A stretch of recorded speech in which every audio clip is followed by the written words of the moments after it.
Alright guys, good morning. Amay ko today. Alas 12 na, so biyahe ta karon going to asa kita boss? Jinsan boss. Going ni Jinsan.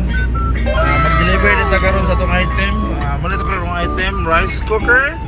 Kani nga rice cooker ko ano siya? High-tech ni. Bulungag ni siya nga walay bugas. So, paano palit pagbugas?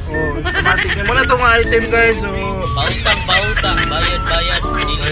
So, napo tayo balde. Grabe ni kaligon. Isag walay tubig. Bugat. Gato ni pang mag-deliver ta karon guys atong mga item mo ni sa karon atong sideline guys. So, down to April ta karon going to Cotabato, di ba? Alright, so kita kits itong mga viewers dia. Let's go!